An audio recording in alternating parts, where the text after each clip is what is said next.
Elles ont commencé par une crise économique brutale. Elles se termineront par la plus grande guerre que l'humanité ait connue. Ce sont les années 1930, une décennie marquée par la montée des extrémismes et des périls.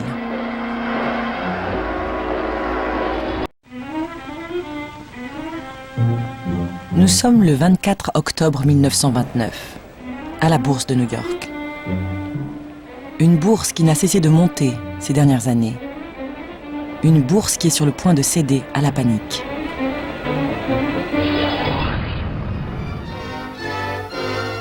Pourtant, cette année 1929 avait bien commencé. L'économie, en Amérique du Nord, comme dans la plupart des pays européens, était en croissance. Dans les foyers, de nouveaux produits, les merveilles de la technique faisaient leur entrée. L'électricité se généralisait. Les téléphones rentraient dans les foyers. Les radios informaient et égayaient les soirées. Et surtout, dehors, se répandaient les automobiles, qui apportaient la liberté de la mobilité et l'ivresse de la vitesse.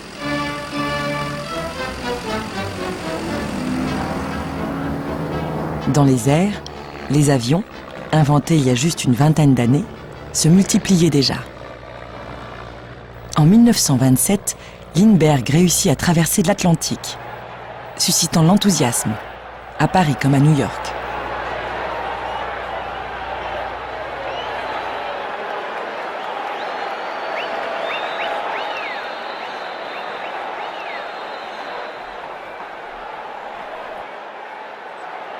De ce nouveau monde qui apparaît, New York est justement la capitale.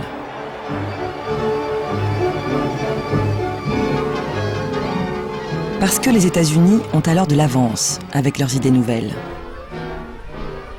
Diffuser les produits de la technique auprès du plus grand nombre, concevoir une production de masse, organiser des usines qui fournissent des quantités jamais vues de produits. Avec cette production, un nouveau style de vie se met en place. Pour beaucoup, c'est l'époque de la prospérité. Tout semble aller pour le mieux. Pour les salariés, c'est le plein emploi et les rémunérations augmentent. Pour les entreprises, les profits sont énormes. Et à la bourse, la valeur de leurs actions ne cesse de monter. Une hausse dont de plus en plus d'Américains veulent profiter. En achetant à leur tour des actions, ce qui fait encore monter les cours. La bourse s'envole littéralement. Entre 1921 et 1929, la valeur des principales actions de la bourse de New York augmente de plus de 400%.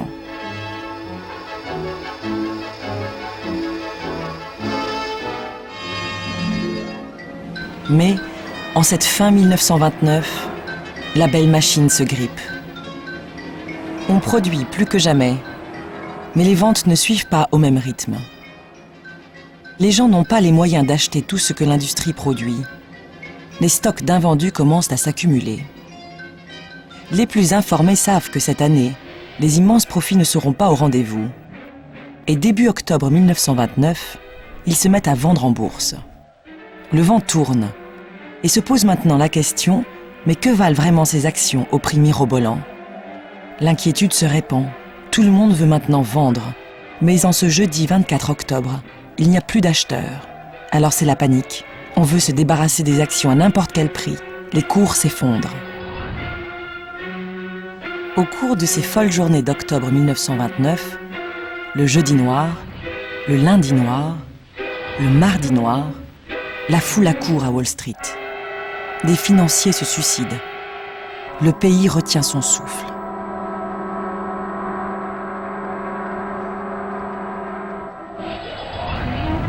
Le président américain, Herbert Hoover, essaye de rassurer une population anxieuse.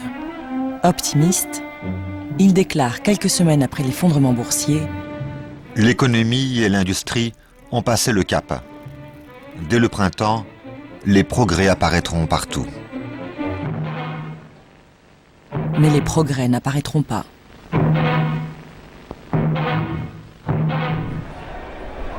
La bourse américaine va continuer à baisser et perdre près de 80% de sa valeur entre 1929 et 1932. Et surtout, la crise va s'étendre, touchant non plus seulement la finance, mais toute l'économie. Non plus seulement les États-Unis, mais la plus grande partie du monde. Ce sera la Grande Dépression.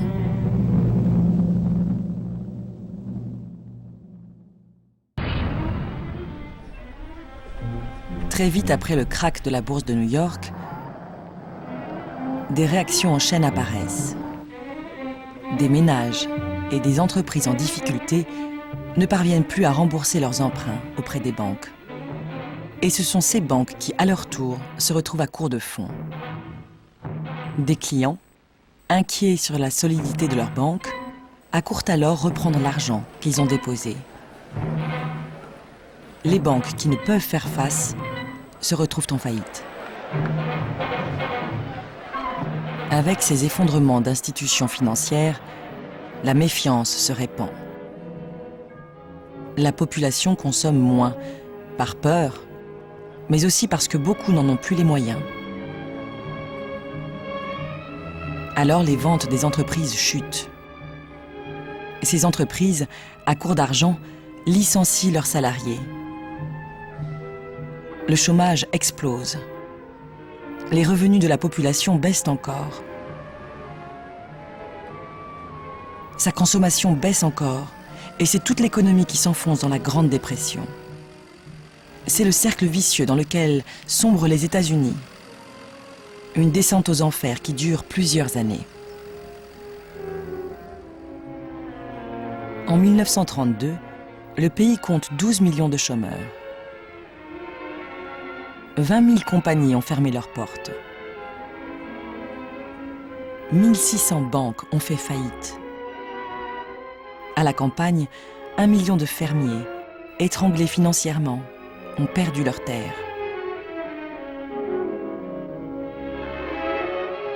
Dans tout le pays, des familles entières sont jetées sur les routes, espérant trouver ailleurs un travail.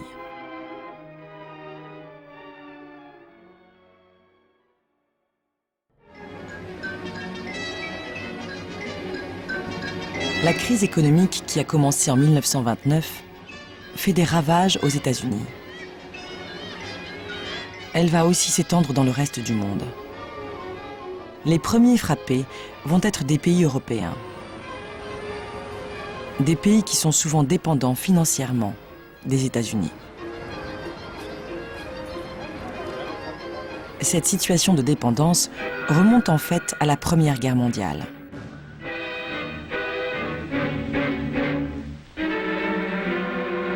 La Grande Guerre avait non seulement dévasté l'Europe, elle l'avait aussi ruinée. Depuis ce désastre, les États-Unis étaient devenus en quelque sorte le banquier de nombreux pays européens, prêtant de l'argent ou investissant même directement. Mais lorsque la crise a frappé les États-Unis, les Américains, à court d'argent, ont arrêté de prêter et ont même rapatrié leurs capitaux d'Europe. Et c'est alors au tour de plusieurs pays européens de se retrouver en difficulté. En 1931, l'Allemagne et l'Autriche sont les deux premiers pays touchés. D'immenses banques font faillite. Les particuliers qui avaient placé leur argent se retrouvent ruinés. La crise passe ensuite d'Allemagne au Royaume-Uni. La livre sterling britannique est alors la monnaie de référence du système financier mondial. Cette livre sterling est échangeable contre de l'or et elle inspire la confiance dans le monde entier. Mais en 1931, de grandes banques internationales sont tellement à court de fonds qu'elles vendent les livres sterling qu'elles ont. La Banque d'Angleterre ne peut faire face. Le Premier ministre anglais doit se résoudre à ce que la livre perde son statut de monnaie lié à l'or. C'est tout le système monétaire du monde qui est ébranlé. Crise des banques, crise des monnaies et aussi crise des échanges. Le commerce international se réduit fortement dès le début de la crise et l'action des gouvernements va encore aggraver la situation. Face au manque d'activité, chaque pays essaye de favoriser ses productions nationales et donc prend des mesures protectionnistes contre les produits étrangers. Résultat, les échanges baissent encore plus, tout comme l'activité mondiale. La crise économique s'étend et se prolonge. Même l'Afrique et l'Asie finissent par être affectées. Partout, les matières premières et les produits agricoles sont moins demandés. On finit même par jeter ou brûler les immenses stocks de productions invendues.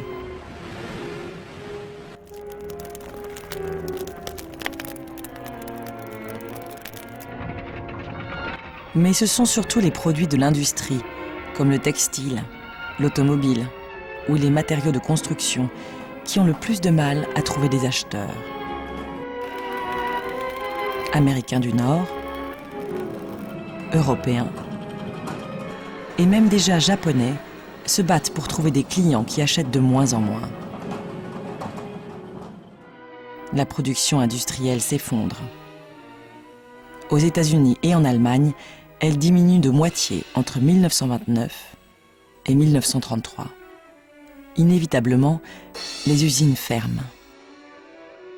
Dans les grands pays industriels, qui étaient il y a peu encore sur la voie de la prospérité, le chômage de masse, la pauvreté et parfois la faim se répandent.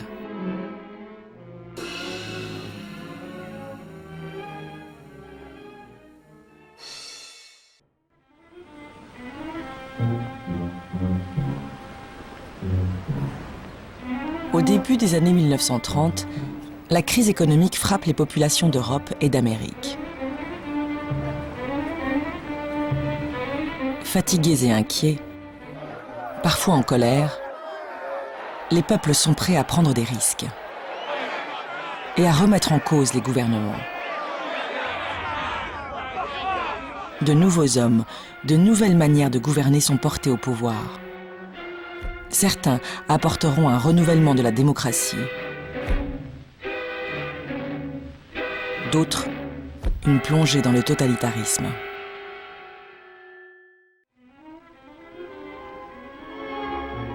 En 1932, les États-Unis semblent s'enfoncer dans une crise économique sans fin. Mais l'élection d'un nouveau président, Franklin Roosevelt, va apporter un nouvel élan au pays. Il lancera le plus vaste mouvement de transformation qu'aient connu les États-Unis au XXe siècle.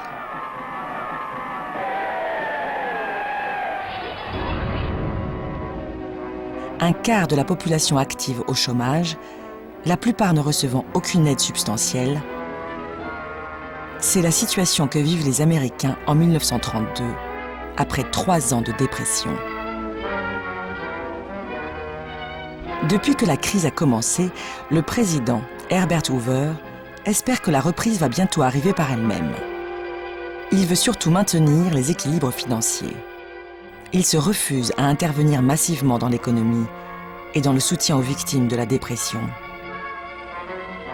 Pour ces populations sans travail, la seule aide réelle, ce sont souvent les soupes populaires organisées par les autorités locales ou par les œuvres de charité. Aux élections de 1932, Hoover se représente. Face à lui, le candidat démocrate Franklin Roosevelt offre une alternative en proposant ce qu'il appelle un New Deal, une nouvelle donne pour l'Amérique. Une alternative qui sera accueillie avec espoir par la majorité des électeurs. Dès son élection, Roosevelt s'emploie surtout à redonner confiance à une Amérique en plein désarroi. Lors de son discours d'investiture de 1933, il affirme « La seule chose dont nous devons avoir peur est la peur elle-même. Cette terreur sans nom, sans raison, sans cause, qui paralyse les efforts que nous devons faire pour arrêter de reculer et avancer. »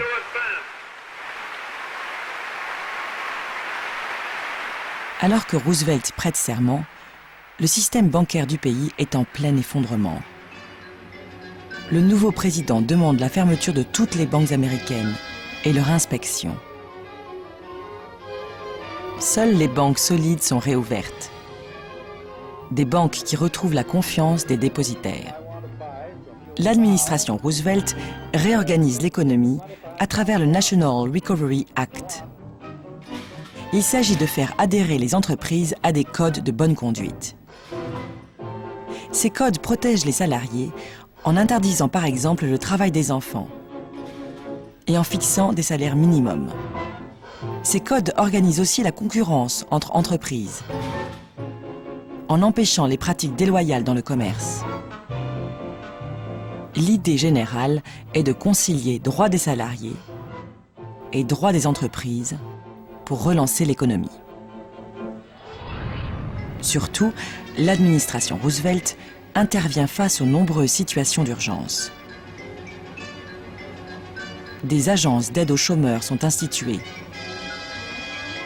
Des centaines de milliers d'emplois sont créés pour les jeunes. Pour les propriétaires de maisons en difficulté,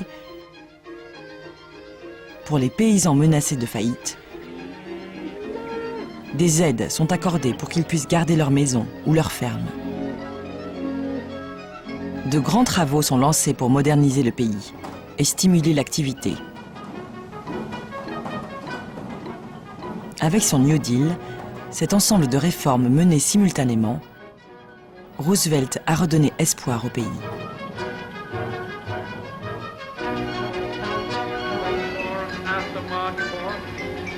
En 1935, il fait passer la loi la plus importante de son mandat, l'instauration d'une sécurité sociale.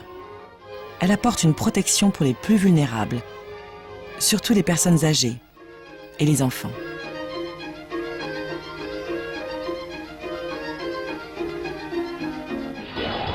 Les changements et les réformes sont si importants que certains ont comparé les actions de Roosevelt à une révolution pacifique. Ce qui n'empêche pas les tensions. La droite américaine le critique pour son interventionnisme démesuré. La gauche lui reproche, elle, de ne pas aller assez loin dans ses réformes. Mais les électeurs apportent leur soutien à Roosevelt, qui sera plusieurs fois réélu. Son New Deal a permis de relancer la production et de faire baisser le chômage, sans pourtant le faire disparaître. Surtout, il est parvenu à stopper la spirale négative dans laquelle s'enfonçait le pays pendant la Grande Dépression.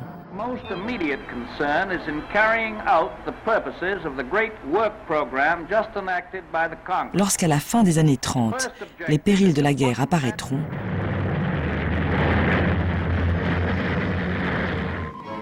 ce sont des États-Unis ayant retrouvé leur base économique et leur confiance en eux qui s'apprêteront à jouer un rôle décisif dans les affaires du monde.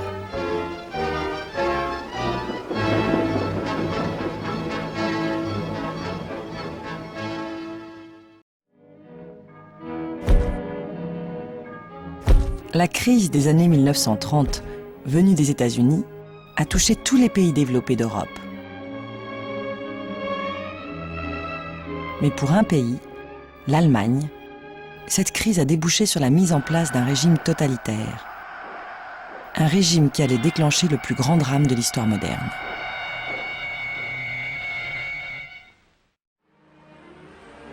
Quand survient la crise de 1929, l'Allemagne est déjà un pays affaibli, qui se remet à peine d'immenses difficultés. C'est le pays vaincu de la Première Guerre mondiale. Un pays qui doit, pour les dommages causés pendant cette guerre, payer d'énormes réparations. C'est aussi une démocratie fragile. Cette démocratie, la République de Weimar, est en proie à l'agitation et à la contestation. Ces troubles ont en fait commencé dès l'instauration de la République, en 1919. C'est d'abord une insurrection communiste de grande ampleur. Une insurrection qui n'est vaincue par la République de Weimar qu'au prix d'une violente répression. Et les tensions persistent tout au long des années 20. Du côté nationaliste, de nombreux groupes contestent la République. En 1923, un ancien combattant extrémiste, Adolf Hitler, a même tenté un coup d'État.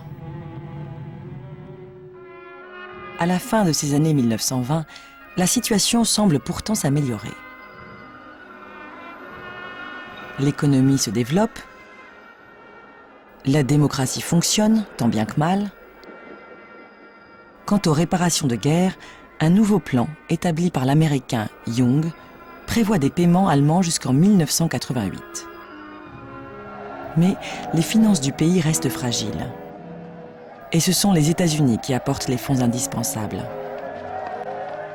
Lorsque survient la crise de 1929, les Américains récupèrent soudainement leurs capitaux.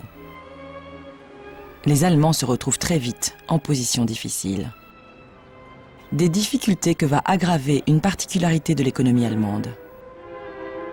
Elle est surtout basée sur l'industrie. Et ce sont les produits industriels qui se vendent le moins bien en cette période de dépression économique. Les usines ferment. La production chute. Le chômage augmente. Tout s'accélère en 1931. Le système financier craque. Au cours de l'été, une des plus grandes banques du pays, la Danat Bank, fait faillite, ruinant les déposants. Le chancelier Brüning déclare que le pays est incapable de payer ses dettes. En cette année 1931, le nombre de chômeurs passe de 4 millions en janvier à 5 millions en juin, à 6 millions en décembre. En l'absence d'assurance sociale, la pauvreté de masse et parfois le désespoir se répandent.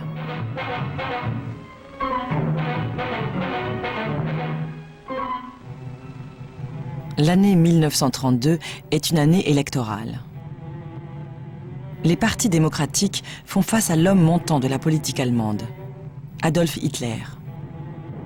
À la tête du Parti des travailleurs allemands national-socialistes, le parti nazi, il promet de sauver l'Allemagne. Il prône la supériorité de la race germanique. Son parti est structuré comme une organisation militaire. Et d'ailleurs, il dispose de véritables milices. C'est aussi une machine de communication efficace qui utilise des slogans directs et accrocheurs. À la présidentielle de mars 1932, Hitler obtient 30% des voix. En Allemagne comme à l'étranger, Hitler est déjà perçu comme un danger. Mais les tentatives de stabiliser la démocratie allemande interviennent bien tard.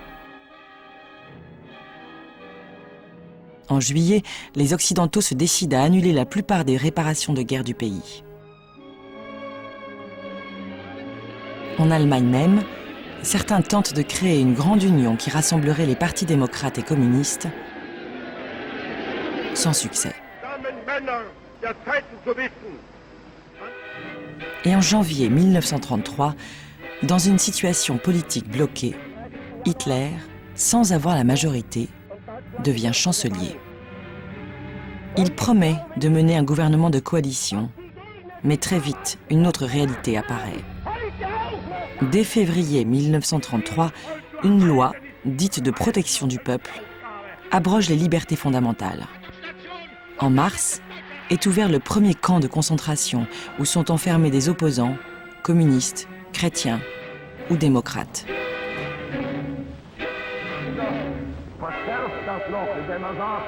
Simultanément, se mettent en place le Troisième Reich et les lois racistes contre la minorité juive. En quelques mois, Hitler a transformé l'Allemagne, remplaçant la démocratie par un régime totalitaire, au service d'une idéologie de suprématie raciale. Un régime totalitaire qui se prépare désormais à dominer l'Europe.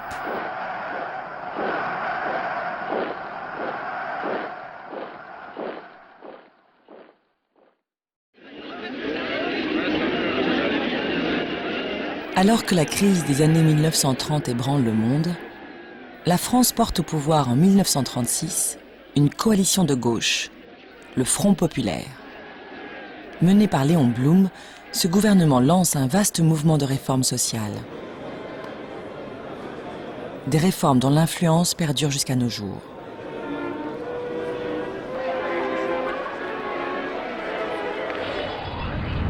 Dans la crise mondiale des années 1930, la France est un moment restée comme un îlot préservé.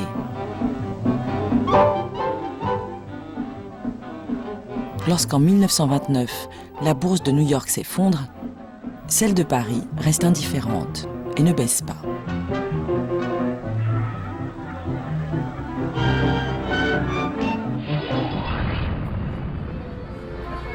La France est encore un pays très agricole.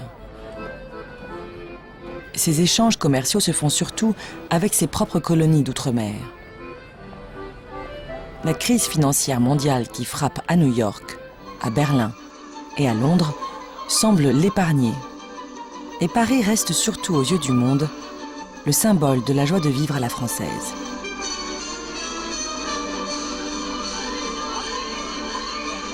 Mais la situation va progressivement se détériorer, entraînant la France dans une période tumultueuse. La crise mondiale finit par rattraper l'économie française. Des entreprises font faillite. Le chômage progresse lentement, mais sûrement. Et une grande partie de ces chômeurs ne reçoit aucune allocation. À partir de 1933, les marches de la faim se développent dans le pays. Crise économique, mais aussi crise politique. La Troisième République, avec son régime parlementaire, est contestée. À la Chambre des députés, les forces de droite et de gauche sont alors presque égales. Mais le plus grand parti d'opposition de gauche, la SFIO, socialiste, se tient à l'écart des gouvernements. Plus à gauche, le Parti communiste français prend alors pour modèle l'Union soviétique de Lénine et de Staline.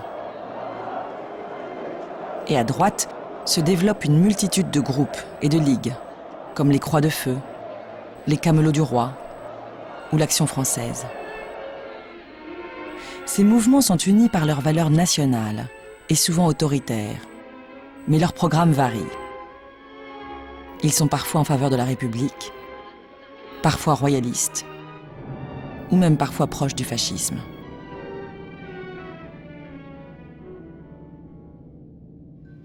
En février 1934, ces ligues se manifestent alors que la République est éclaboussée par un scandale retentissant, l'affaire Stavisky.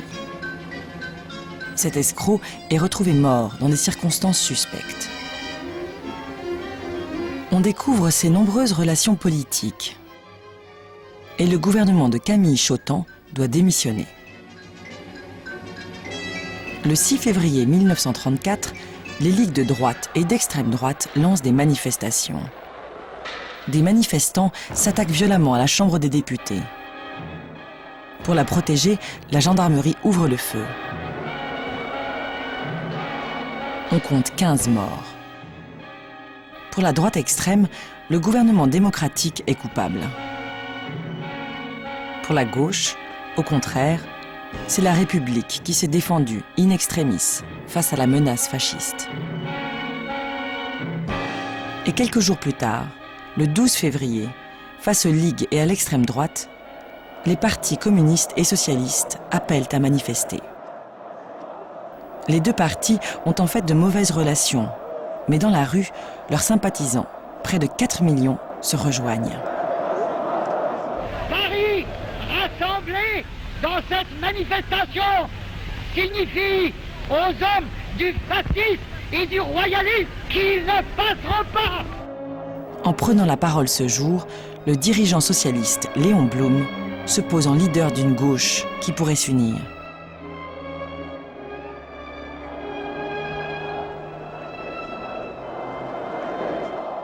En 1935, la crise économique s'amplifie et le programme de rigueur du gouvernement de Pierre Laval n'améliore pas la situation.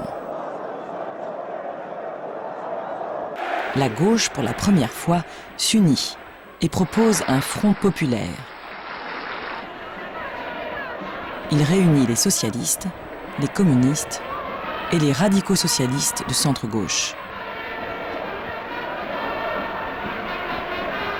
Avec sa promesse, son serment, dit-il, de s'opposer aux ligues extrémistes et de défendre la paix, et avec son vaste programme de réformes, le Front populaire se présente aux élections de 1936. Et le 3 mai, l'électorat français glisse vers la gauche et donne à ce nouveau Front populaire une majorité de députés.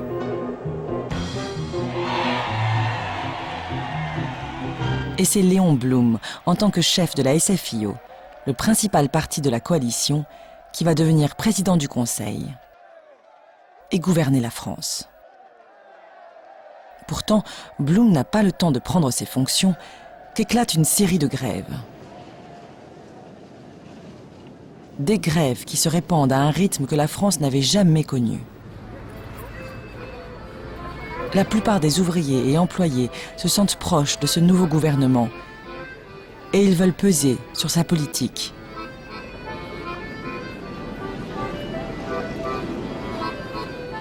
Souvent dans une ambiance de fête, 9000 usines sont occupées et 2 millions de Français font grève.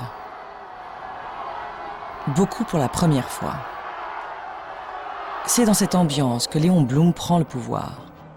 Les grèves, conduites par les employés et les syndicats, l'amènent à se saisir immédiatement des demandes exprimées.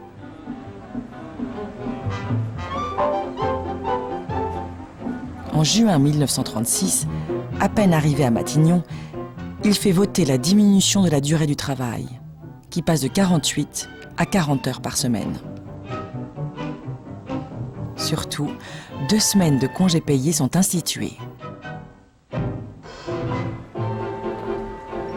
L'été approche, et pour que ce nouveau droit aux vacances devienne immédiatement effectif, des billets de train à prix réduit sont prévus.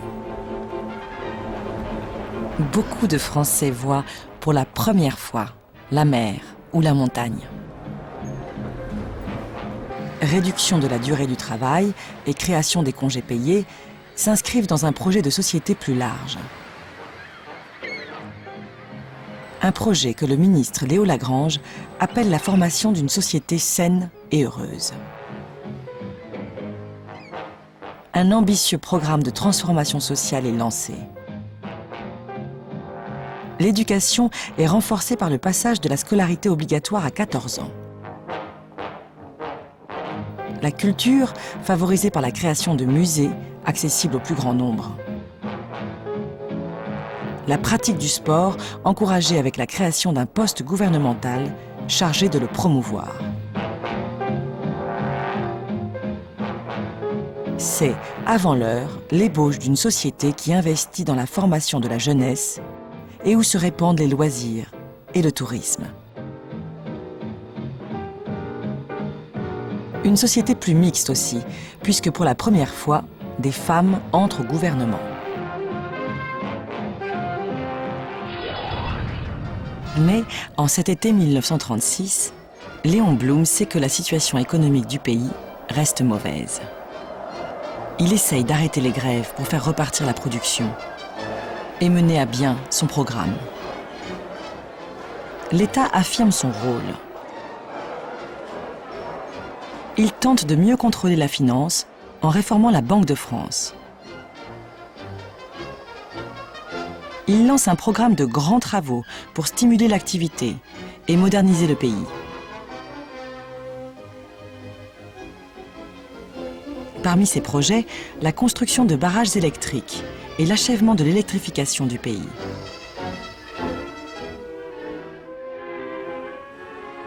Mais avant que ce vaste programme à long terme ne se réalise, les difficultés immédiates assaillent Léon Blum.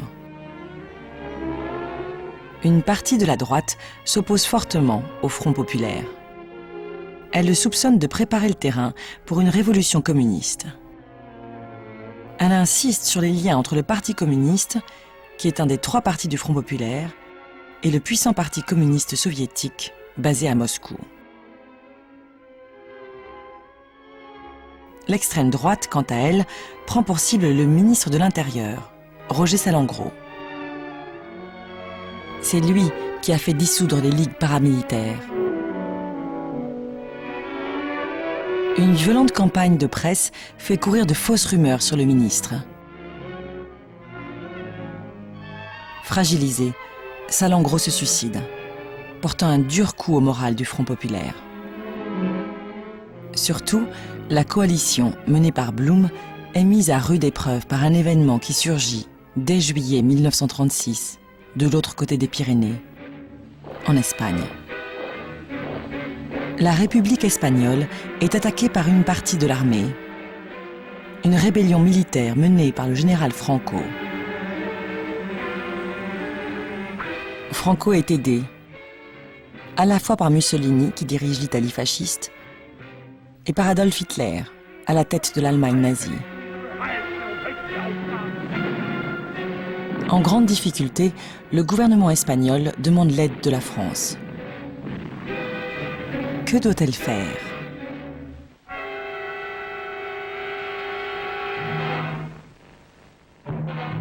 Une partie de l'opinion française et Léon Blum veulent aider militairement les républicains espagnols. Mais beaucoup s'opposent à cette option, y compris au sein du Front populaire. Divisée sur cette question cruciale, la coalition du Front populaire vacille.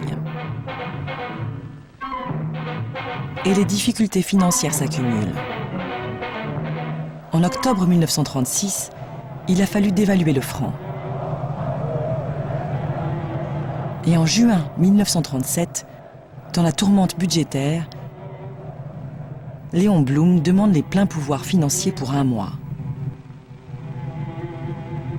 La Chambre des députés lui accorde, mais le Sénat lui refuse.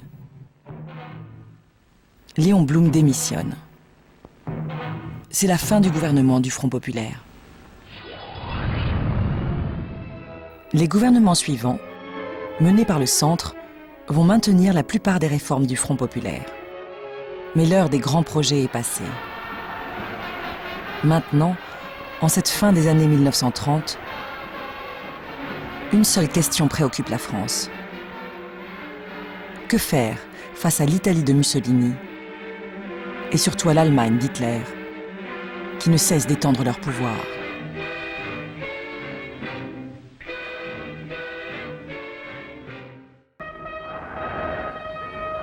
Au cours des années 1930, la force des mouvements nazis en Allemagne et fascistes en Italie n'a cessé de progresser. Au point qu'à la fin de la décennie, c'est la paix et l'avenir du monde qui se retrouvent en jeu. Au point que les démocraties vont se retrouver face à des choix déchirants pour sauvegarder les libertés. Après leur accession à la tête de leur pays, et Mussolini et Hitler ont mis en place un pouvoir personnel. Les 2 dictateurs ont un programme de développement de leur pays par des méthodes autoritaires. Hitler et Mussolini sont les fers de lance d'un mouvement de pensée qui se répand alors en Occident. Un mouvement pour qui la société ne doit pas être basée sur les libertés et sur l'égalité des individus, mais sur l'ordre et sur la force.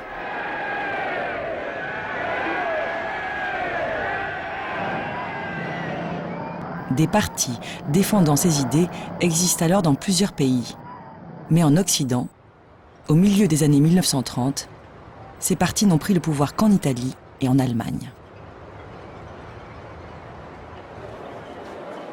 Mussolini, appelé le Duce, le guide en italien,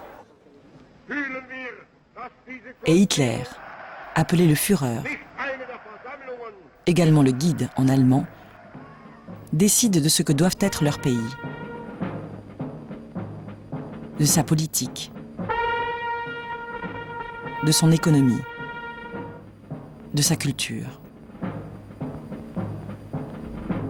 Une emprise telle qu'on parlera de totalitarisme.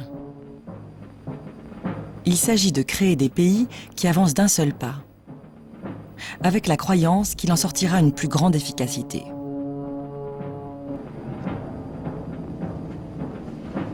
Mais par rapport au fascisme italien, le nazisme a une particularité essentielle. Le nazisme d'Adolf Hitler croit, lui, en l'inégalité des races. Les Aryens germaniques seraient destinés à dominer. Une idéologie qui conduit à éliminer des Allemands souffrant de handicap.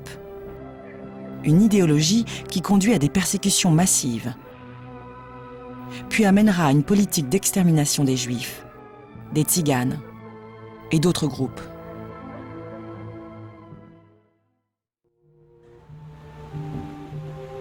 Dans les démocraties, les populations se sentent d'abord peu concernées par la montée de ces régimes. Certains plaignent juste les peuples italiens et allemands, soumis à leurs dictateurs. Mais la situation va vite changer.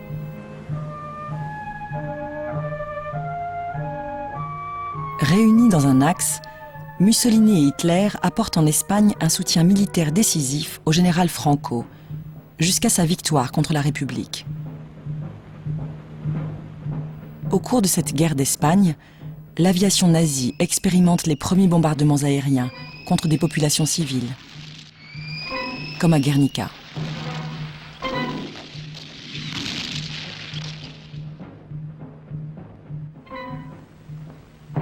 L'Italie, de son côté, a déjà envahi en 1935 l'Éthiopie.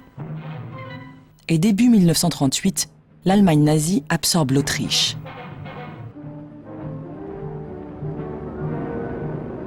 Quelques mois plus tard, c'est à la Tchécoslovaquie que s'en prend Hitler. Il demande que les régions où vivent des Allemands soient rattachées au Reich. On découvre que les rêves d'expansion du Führer ne sont pas que des mots, mais bien des faits.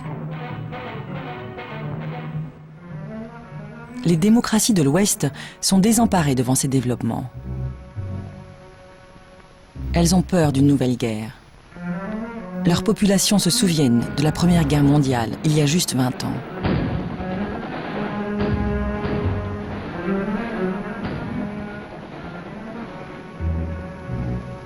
Aux États-Unis, les Américains sortent à peine de la Grande Dépression. Ils ne veulent pas, dans leur immense majorité, se réengager en Europe et revenir au temps où on tirait au sort ceux qui devaient aller se battre sur le vieux continent. Mais c'est bien sûr en Europe même que les horreurs de la Grande Guerre ont laissé les traces les plus profondes. Surtout dans une France qui avait perdu 1,5 million d'hommes.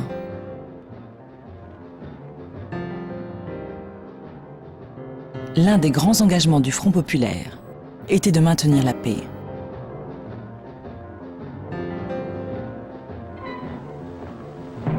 Face à Hitler, la France et le Royaume-Uni vont donc d'abord tenter d'éviter la guerre.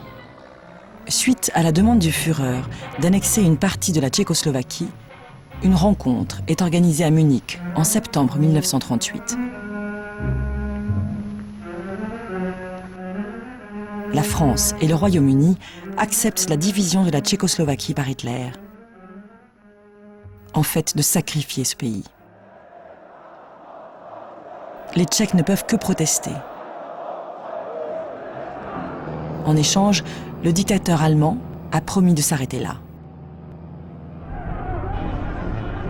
En descendant de l'avion qui le ramène de Munich à Londres, le Britannique Chamberlain montre le papier où sont écrites des promesses d'Hitler.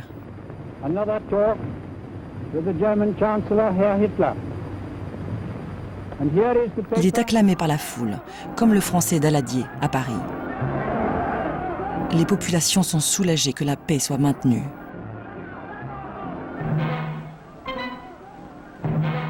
Mais quelques mois plus tard, Hitler continue son avancée. En mars 1939, il envahit totalement la Tchécoslovaquie. Puis il attaque la Pologne, rapidement dévastée.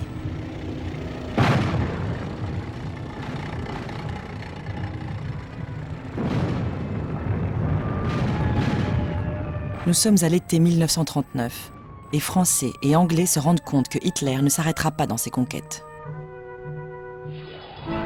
Les deux pays, les deux grandes démocraties européennes de l'époque, vont alors intervenir.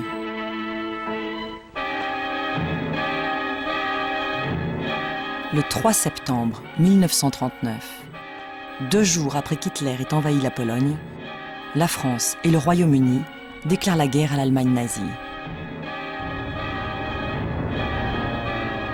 La Seconde Guerre mondiale a commencé.